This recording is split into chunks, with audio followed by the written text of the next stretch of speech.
మనుషుల యొక్క స్వభావాలు ఎన్నెన్ని రకాలుగా ప్రవర్తిస్తూ ఉన్నాయి. దేవుడు ఏమంటున్నారు? అది మేసి వేయబడినట్లు దాని చుట్టూ ఏం చేస్తా? కంచెను కొట్టేస్తా. అది త్రొక్కబడినట్లు దాని రాతి కూడా పడగొట్టేస్తా. ఇంకా ఏమంటున్నారు? అది శుద్ధి చేయబడదు, పారతో త్రోబడదు, దానిలో గచ్చ బదులు బలురెక్క చెట్లు బలిసిండు, దాని మీద వర్షింప వలదని మేఘములకు. ఎంతకీ ఈ మాట చదవడం కోసమే ఇంత టైం పట్టింది. దాని మీద వర్షింపవలదు, కడవరి వాన కాలము కొరకు యెహోవాను ఏం చేయండి? వేడుకోండి. వేడుకోవాలంటే మేఘాలకి ఏం చేశారు? దేవుడు ఆజ్ఞించారు. ఆ కుటుంబం మీద దీవెననే వర్షం కురవడానికి వీల్లేదు. వీళ్ళు తిరుగుబాటు చేసిన మనుషులు, గర్విష్ఠులు. ఆ కుటుంబం మీద నా కృప అనే వర్షం కురవడానికి వీల్లేదు, కనికరమనే వర్షం కురవడానికి లేదు. వాళ్ళు తిరుగుబాటు చేస్తున్న మనుషులు, తలబిరుస్తున్న మనుషులు, మాట వినే మనుషులు కాదు. దీనులై విధేయులై విరిగి నలిగిన హృదయం వాళ్ళలోకి ఇంకా రాలేదు. చూశారా? మేఘములకే దేవుడు ఆజ్ఞాపించారు, ఆ కుటుంబం మీద దీవెననే వర్షం కురవద్దు, వాళ్ళ పిల్లల మీద దీవెననే వర్షం కురవద్దు. ఎందుకంటే తల్లిదండ్రులు తిరుగుబాటు చేశారు, వాళ్ళ పిల్లలు తిరుగుబాటు చేశారు, వర్షం అవసరం లేదు. అందుకనే తొలకరి వర్షం పోయిందా, లేక మధ్యలో కురిసే వర్షాలు పోయినాయా? ఇంకొక వర్షం ఉంది. ఏంటది? కడవరి దీవెనైనా ఉన్నదయా, కడవరి దీవెనైనా ఉన్నది. దానికోసమైనా ఏం చేయండి? విత్తనాలు మట్టి బెట్టల కింద ఏమైపోతున్నాయి? చల్లినట్టే, ఇసిరినట్టు ఏమైపోయినాయి? కుళ్ళిపోతున్నాయి. ఆశలన్నీ కుళ్ళిపోతున్నాయి, ప్రణాళికలన్నీ కుళ్ళిపోతున్నాయి. ఒక కుటుంబము, నాకు వాళ్ళు మంచి హై పొజిషన్లో ఉన్నవారు, వారి గడప దాటుటకు నేను యోగ్యుడను కాదు. వారు ఒకరోజు నాకు చెప్పినారు, ఇంకా మీరు మా ఇంటికి రావాల్సిన అవసరం లేదు అన్నారు. అలాగే అన్నాను. అది ఇక్కడ కాదు, వేరే సిటీ. వాళ్ళు ఒకనొక అమ్మాయిని పెంచుకుంటూ ఒక మంచి స్థాయిలోకి వచ్చింది. కలెక్టర్కి ఇవ్వాలనే స్థానంలో వాళ్ళు తలంపనే విత్తనం వాళ్ళల్లో ఉంది. మంచి హై పొజిషన్లో ఉండిన వాళ్ళు. ఈ లోపులోనే ఆ అమ్మాయి వాళ్ళ చేతుల్లో నుంచి ఏమైంది? తీసివేయబడి ఒక సామాన్యుడు ఆమెను వశపరుచుకుని వీళ్ళ ఇంట్లో లేకుండా తీసిపోయాడు. వీళ్ళ విత్తనం మట్టి బిడ్డల కింద ఏమైపోయింది? చెప్పాలి. ఎవరిని తృణీకరించావు? దేవుని సేవకుని తృణీకరించావు. దీవెననే వర్షం ఇవ్వడానికి ప్రార్థనకు వచ్చారయ్యా. ఆశీర్వాదం అనే వర్షం ఇవ్వడానికి ప్రార్థన చేయటానికి వచ్చారయ్యా. నువ్వు వాళ్ళనే తృణీకరిస్తే మేఘములకు దేవుడు ఏం చేశారు? ఆజ్ఞాపించారు, వద్దు వీళ్ళ కుటుంబానికి వర్షం. వీళ్ళ తలంపులు మట్టి బిడ్డల కింద కుళ్ళిపోవలసిందే. కలెక్టర్ అన్నారు, ఐఏఎస్లు అన్నారు, ఇంకోటి అన్నారు, మట్టి బిడ్డల కింద కుళ్ళిపోయినాయి. ఛాన్స్ లేదుక. ఎండిన చెట్టును పచ్చని చెట్టుగాను, పచ్చని చెట్టును ఎండిన చెట్టుగాను చేయగల శక్తి మీ తండ్రియు నా తండ్రికి మాత్రమే ఉన్నది. దేవుని బిడ్డ, వాక్యం వింటున్నప్పుడు బాధ వేసింది, కష్టం వచ్చింది, అహంకారంగా ఉంటున్నప్పుడు దేవుడు ఎంత బాధపడుతున్నారు? గర్విష్ఠులై ప్రవర్తిస్తున్నప్పుడు, నోటితో గర్వం మాటలు మాట్లాడుతున్నప్పుడు దేవుడు ఎంత దుఃఖపడుతున్నారు? అది ఆలోచించామా? వర్షించవద్దు, కడవరి వానాకాలము కొరకు ఏం చేయండి? యెహోవాను వేడుకోండి. ప్రతి వాని చేనులోని పైరు ఏమవ్వాలి? ప్రతి వాని చేలోని పైరు మొలుసున్నట్లు. వాక్యం ఏం చెబుతుంది? ప్రతి వాని చేలోని పైరు మొలుసున్నట్లు. ప్రతి వాని చేలోని పైరు మొలవాలి, చేలోని పైరు మొలవాలి. మట్టి బిడ్డల కింద కుళ్ళిపోవడానికి కాదయ్యా యేసు ప్రభు దగ్గరికి వచ్చింది. నీ తలంపులనే విత్తనాలు, నీ ఆశలనే విత్తనాలు, నీ ప్రణాళికలనే విత్తనాలు మట్టి బిడ్డ కింద కుళ్ళిపోయి నాశనం అయిపోవడానికి కాదు నేను ప్రభు దగ్గరికి వచ్చింది. ప్రతి వాని చేలో ఏమవ్వాలి? పైరు మొలిసినట్లు మొలవాలి. ప్రతి వాని చేలోని ఆ పైరు మొలవాలి, మొలిసినట్లు తగిన వర్షము ఆయన కురిపిస్తారు. దేవుని బిడ్డ, ఆలోచిస్తున్నావా? దేవుడి ద్వారా తప్ప మరొకటి లేదని ఆలోచించినావా? దేవుడు నీకు ఒక ముళ్ళు పెట్టి నిన్నుంచినప్పుడు, దేవుడు ఒక ముళ్ళు పెట్టి మన గర్వమును అణగొట్టడానికి ఇష్టపడినప్పుడు మనమేమి చేయలేం. రాజుల్ని సైతం కూడా 7 సంవత్సరాలు ఏం మేపారు? గడ్డి మేపినారు. కాబట్టి ఆయనకి మానవ మనసు వచ్చింది, మానవ బుద్ధి వచ్చింది. అప్పుడు దేవుణ్ణి, సకల రాజ్యములు కూడా దేవుణ్ణి స్తుతించాలని ఆయన నోటితో ఆయన సాక్ష్యం చెప్తున్నారు. ఆయన మహోన్నతుడు, ఆయన మహోన్నతుడు, ఆయనకి ఎవరిని ఆయనకి సాటి చేయగలము అంటున్నారు. దేవుని బిడ్డలారా, ఇలాంటి జీవమగల దేవుణ్ణి పక్కన పెట్టి ఇట్టే ఫ్రెండ్ పిలిస్తే ఫంక్షన్కి వెళ్ళిపోయి ఆదివారమును అపిత్రపరిచిన విశ్వాసులు ఎంతమంది ఉన్నారు?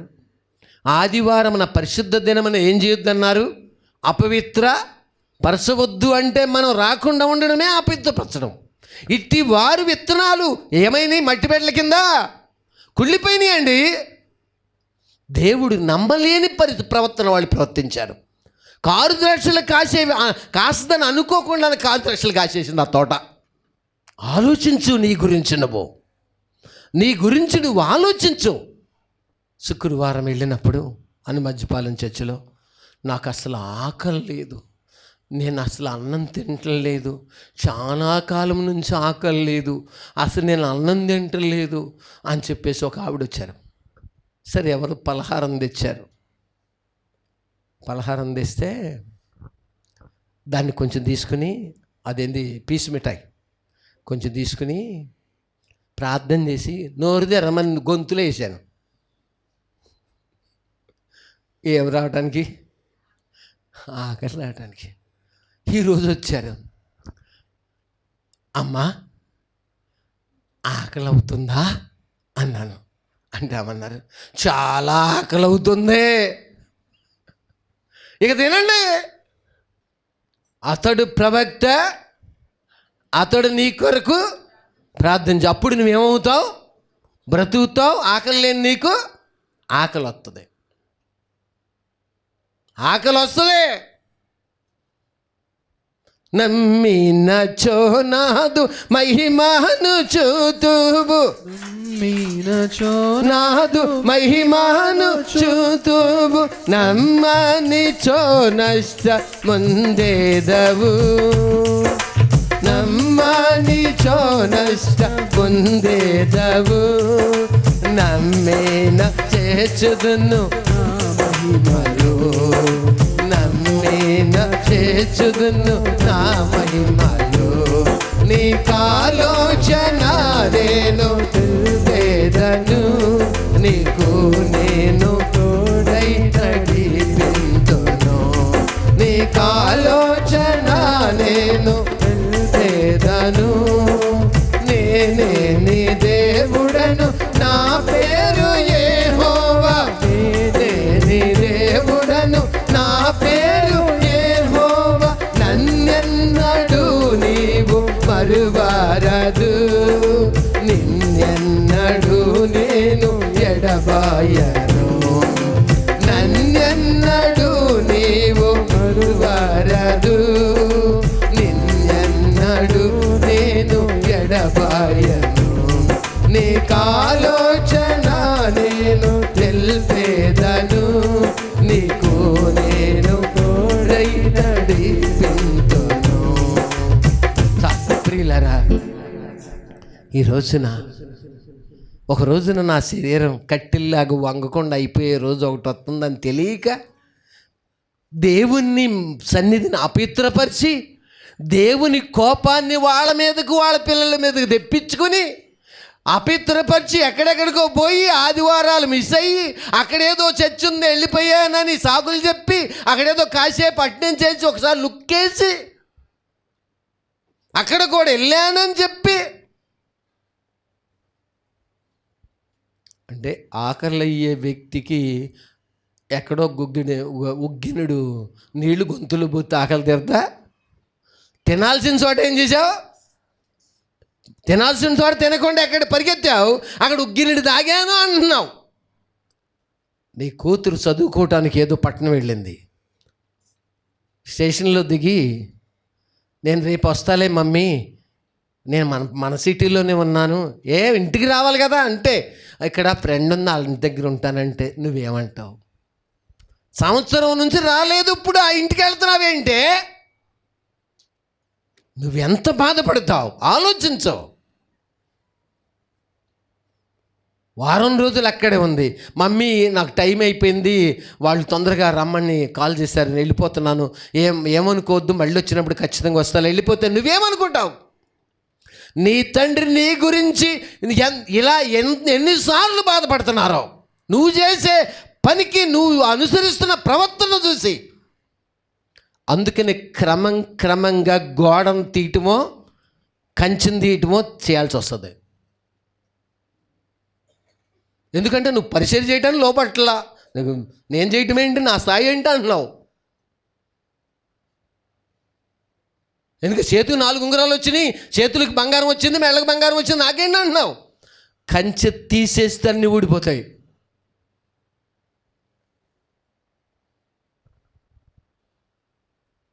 అని ఊడిపోతాయి. పులోని కనిక సింహాసనము లేకయే ఎక్కడ కూర్చో,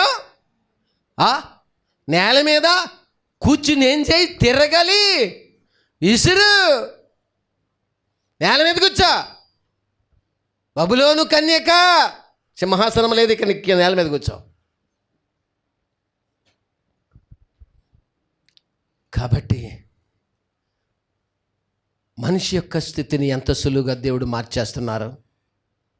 ప్రభుత్వాలు ఎంత సులువుగా మారిపోతూ ఉన్నాయి, అధికారాలు ఎంత సులువుగా మారిపోతూ ఉన్నాయి.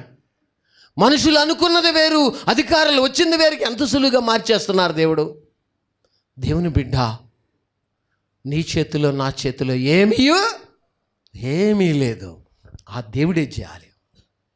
కాబట్టి దేవుని వాక్యం చెబుతుంది, ప్రతి వాని చేలోని పైరు, ప్రతి వాని చేలో, వాడి పేదవాడా, దరిద్రుడా, దౌర్భాగ్యుడా, దిక్కుమల్లుడా, ఆ కులమా ఈ కులమా, ఆ భాష ఈ భాష, ఆ దేశం ఈ దేశం అని ఉందా? ప్రతి వాని చేలో, ప్రతి వాని చేలో, ఆ కులము, వాడు దిక్కుమల్లోడు, వాడు వాడి పాపి, వాడు మరుగుజ్జోడు అని ఉందా? ఏమని చెప్పారు? ప్రతి వాని హృదయం అనే చేలో పైది ఏమవ్వాలి, మలవాలి. మొలిసినప్పుడే ఆనందమయ్య పరలోకంబు మనది, అక్కడ నుండి ఆనందమయ్య పరలోకంబు మనది, అక్కడ నుండి వచ్చునేసు. చాలు, ఆనందం ప్రతి వానిశలో పైరు మొలిసినప్పుడు. హనుమజ్పాలెం చర్చిలో 2 సార్లు రాసిన 10th క్లాస్ ఒక అమ్మాయి, ఇంకా 5 సబ్జెక్టులు మిగిలినాయి. ఉండేదన్నీ మొత్తం ఏంటండి 6. ఎన్ని మిగిలినాయి? మళ్ళీ ఎన్ని మిగిలినాయి? 6 మిగిలినాయి. ఇందుకు ఏం పాస్ అయ్యా అన్నాను, హిందీ పాస్ అయిందంట. ఏం పాస్ అయింది? పాపం, నువ్వు నా మాటిను, నామకంగా ఉండు, చర్చిలో రా, స్థిరపడు, నేను నీ కోసం ప్రార్థన చేస్తా అని ప్రార్థన చేస్తున్నాను. ప్రభా ఎగ్జామ్కి వెళ్తుందంట, ఒకసారి కృప చూపించండి నాయన అని ప్రార్థన చేస్తుంటే, ఆ అమ్మాయి అనుకున్నదేమో 1, 2, 3 సబ్జెక్టులు అనుకున్నా నేను, కానీ 5 టిక్కులు వస్తున్నాయి నాకు ప్రార్థన చేస్తుంటే దర్శనంలో. ఎన్ని టిక్కులు? 5 టిక్కులు వస్తున్నాయి. 5 టిక్కులు టకటక.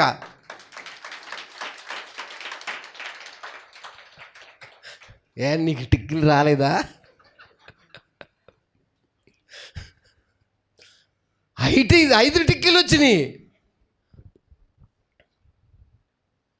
పాస్ అయ్యింది, 5 సబ్జెక్టులు పాస్ అయ్యింది. నాకు నర్సింగ్ కావాలా అంకుల్ గారు అంది. అలాగేనమ్మా, ప్రార్థన చేస్తాను. ఇప్పుడు ఉమెన్స్ కాలేజీలో నర్సింగ్లో ఏం చేసింది? జాయిన్ అయింది. సంతోషమే సమాధానమే, సంతోషమే సమాధాన, సంతోషమే సమాధానమే, చెప్పనాశక్యమైన సంతోషం, చెప్పనాశక్యమైన సంతోషం. ఈ సంతోషము నీకు కావలనా? ఈ సంతోషము నీకు కావలనా? ఈ సంతోషము నీకు కావలనా? చెప్పండి కూడా. మనిషి చేతులు ఎందుకు మోగట్లేదు?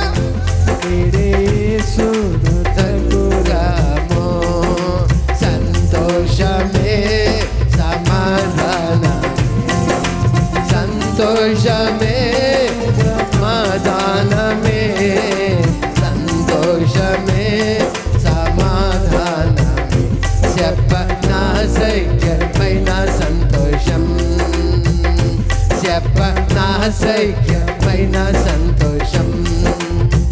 దేవుని బిడ్డలారా, కావాలా నీకు సంతోషం? ఏమయ్యా ఇశ్రాయేలు రాజు, ఎందుకు బట్టలు చింపుకుంటున్నావేంటి నువ్వు? ఏమైంది నీకు? నయమాన్ రాగానే, నయమాన్ ఉత్తరం చూడగానే నీకెందుకు వచ్చింది? ఆ సిరియా దేశం అతని నుంచి ఉత్తరం చూడగానే బట్టలు చింపేసుకున్నావు. ఇశ్రాయేలు దేశంలో ప్రవక్త ఒకడు ఉన్నాడని నువ్వు తెలుసుకో, అతను నా దగ్గరికి పంపించు. నువ్వెందుకయ్యా పిరికోళ్ళలాగా బట్టలు చింపుకున్నావు? యుద్ధానికి రావడానికి ఎలాగా వెతుకుతున్నాడో, కుష్టి వ్యాధిని బాగు చేయడానికి నేను దేవుణ్ణా, ఏంటి నా దగ్గరికి ఉత్తరం పంపించాడు అని బట్టలు చింపుకున్నాడు. నువ్వెందుకయ్యా బట్టలు చింపుకోడు? అతను నా దగ్గరికి పంపించా. అతడు ప్రవక్త.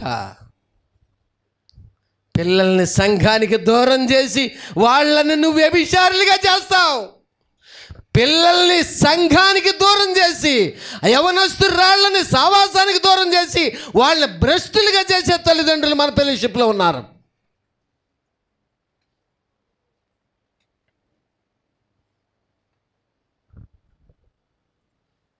దేవుని ప్రేమని వర్షానికి దూరం చేస్తున్నారు వాళ్ళు.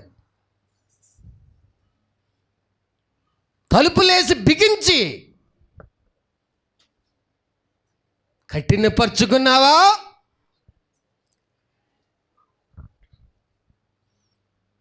వర్షం ఆగిపోద్ది.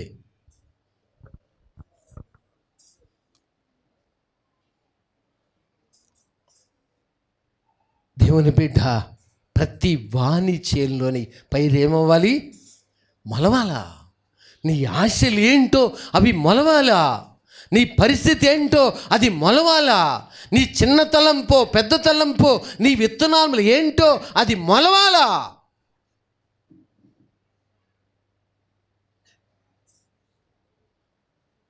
మొలిసినప్పుడే అన్యులు ఎదుట సవాలుగా ఉంటావు నువ్వు నేను.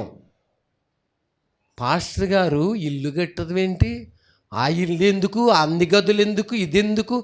దేవుని బిడ్డ, అది కాదు నువ్వు క్వశ్చన్ చేసేది. చూసి దేవుణ్ణి గణపరచలేని హృదయము సైతాను హృదయం. ఏ హృదయం? సైతాను హృదయం. అంటే వాడు ఏం చేయలేడు చూసి. అది దేవుడు కట్టుచున్నారు. దేవుని కృపచేత అది అసలు ఆ ప్రయత్నమే మనకు తెలియదు. మన కొరకు 21 సంవత్సరాలు 22 సంవత్సరాలు ఆ స్థలాన్ని దేవుడు ఎవరి చేతిలో పెట్టకుండా ఏం చేస్తారు? దాచి ఉంచి నీ కొరకు మన కోసం ఒక ఇంటిని నిర్మించారు. మనకు తెలియదు. కాబట్టి దేవుని బిడ్డ, నీ జీవితంలో చూసి అసూయతో నిండిపోయి దాన్ని ఏదో 10 మందికి వేరే విధంగా మరొక విధంగా మార్చి చెప్పి హృదయాన్ని నాశనం చేసుకున్న నీ జీవితంలో కారు ద్రాక్షలను కాస్తున్నావు.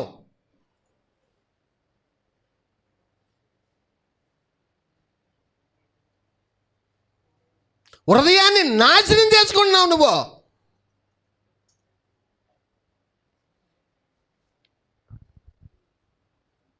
పేతురు, ప్రభా మీరు వచ్చేదాకా ఇతని పరిస్థితి ఏమవుద్దంటే, ప్రభు అన్నారు నేను వచ్చేసరికి అతను తలకిందులు అయిపోతాడు అనలా. ఏమయ్యా అతను ఉండుట నాకు ఇష్టమైతే అతని సంగతి నీకెందుకయ్యా, అతని సంగతి నీకెందుకు, నీ సంగతి నువ్వు చూసుకో అన్నారు. ఎవరి సంగతును చూసి మనస్సులో నిద్ర పట్టకుండా దాన్ని 10 మందికి చెప్పి నా హృదయాన్ని నాశనం చేసుకున్న సంసారమా, పిల్లలను నాశనం చేసిన మనసా,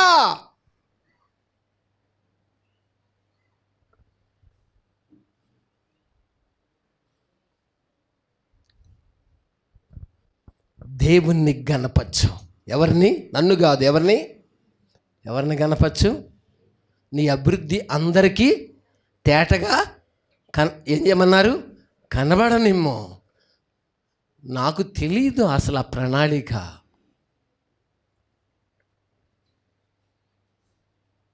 దాన్ని భూతద్దంలో చూపించి ప్రజలతో కారు ద్రాక్షలు కాల్చిన కారు మాటలు మాట్లాడుతున్నావా? దేవునికి చెందవలసింది దాన్ని చూసి బిగబట్టే ఒక కారు ద్రాక్షం అయిపోయావా?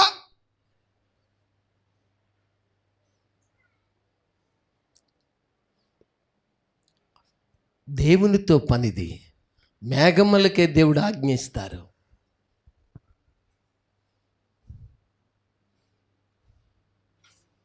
కాబట్టి దేవుని బిడ్డ, దేవుని చిత్తము చేద్దామా, స్వచిత్తము చేద్దామా? స్వచిత్తము చేసేవారి ప్రతి వాని చేలో పైరు ఏమవుద్ది చెప్పండి? స్వచిత్తము చేసేవారి చేలో ప్రతి చేలో పైరు ఏమవుద్ది? మొలవదు. మట్టి బిడ్డల కింద ఏమవుతాయి? అవి విత్తనాలు కుళ్ళిపోతాయి. దేవుని చిత్తము చేసేవారి చేలో ప్రతి వాని చేలో పైరు ఏమవుద్ది? మొలుసుద్ది. ఒకటి 100 ఒకటి 60 ఒకటి 30 వర్ధిల్లుతారు. నిన్ను దీవించు వారు ఏమవుతారు? ఆదికాండం 12వ అధ్యాయం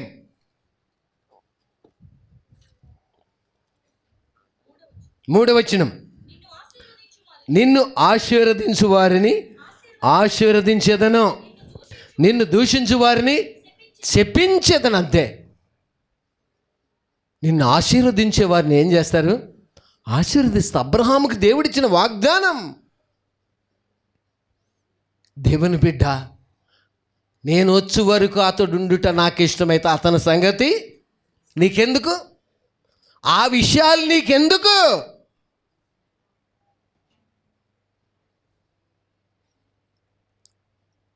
హృదయమేమో సరిగా లేదు, నోరు తెస్తే నేను పచ్చి బూతులు మాట్లాడతాం. మళ్ళీ నేను ప్రార్థన చేశాను, దేవుడు గొప్ప కార్యం చేశారని చెప్తాడు మనిషి. హృదయం నిండా బూతులు, నోటి నిండా బూతులు. నీ ప్రార్థన దేవుడు ఎలా విన్నారని అనుకున్నావు?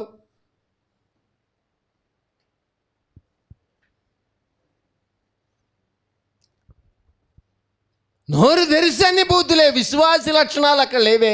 దేవునికి భయపడి మాట్లాడే మాట ఒకటి ఉందా? లేచి నిలబడదాం. ప్రభువా, నా స్థితిని ఎరిగిన దేవుడా, ఈరోజు నాతో మాట్లాడారు. ప్రార్థన చేసుకుందాం ప్రతి ఒక్కరూ. యేసయ్యా, నేను కారు ద్రాక్షలు కాసాను. ప్రస్తుతము కారు ద్రాక్షలు కాస్తే నా చుట్టూ కంచె నీరు తీసేస్తారు. నా రాతి కూడా పడగొట్టబడుతుంది. అది త్రోవబడదు, శుద్ధి చేయబడదు. వర్షములు కురవకూడదని మేఘములకు ఆజ్ఞాపించడానికి కారణకురాలుని, కారకుడిని నేనే అవుతాను. ప్రభా, మేఘాలకి ఆజ్ఞాపించండి, మా ప్రవర్తన సరిగా లేదు, మీకు లోబడే మనసు మాకు లేదు, మా డబ్బు మమ్మల్ని గర్విష్ఠులుగా చేసింది, మా వెండి బంగారాలు మమ్మల్ని అహంకారులుగా చేసి కన్నులను ఎత్తుకొచ్చేలాగా చేసింది. మేఘములారా కురవద్దని చెప్పండి, వర్షము కురవద్దని ఆజ్ఞాపించండి. ప్రభా, నీ ప్రవర్తన ప్రభువుకి అలా చెప్పిస్తుందా? మట్టి బిడ్డల కిందే విత్తనాలు కుళ్ళిపోయేలాగా చేసిందా? ప్రార్థన చేసుకుందాం.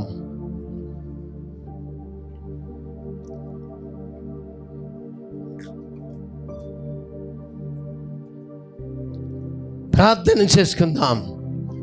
మహాగణుడును మహోన్నతుడు అయిన ప్రభువా, మీ సన్నిధి మాతో ఉంచండి. ఈరోజు మాతో మీరు మాట్లాడినారు ముఖాముఖిగా. ప్రభువా, చెవులు గలవాడు వినును గాక. మీ సన్నిధి మాతో ఉంచండి. దీవెన అనేది సముద్రం అవతల లేదు. దీవెన అనేది నీ కుడి పక్కనే ఉంది. హృదయాన్ని ఎప్పుడు సరి చేసుకుంటావో, ఏ క్షణంలో సరి చేసుకుంటావో ఆ క్షణంలోనే దీవెన నిన్ను వరించబోతుంది. కుడి పక్కనే ఉంది దీవెన. నీ కుడి పక్కన వలవేయి. 153 గొప్ప చేపలతో కుడి పక్కన ఉన్నాయా. దీవెన అనేది ఎక్కడికో పోతే దొరికేది కాదు, నీ కుడి పక్కనే ఉంది. మహాగణుడును మహోన్నతుడు అయిన ప్రభువా, మీ సన్నిధి మాతో ఉంచమని, ఇచ్చిన కొద్ది మాటలు అందరిదెల్ల ఫలింపచేయమని యేసు నామమున అడుగుతున్నాం తండ్రి. ఆమేన్.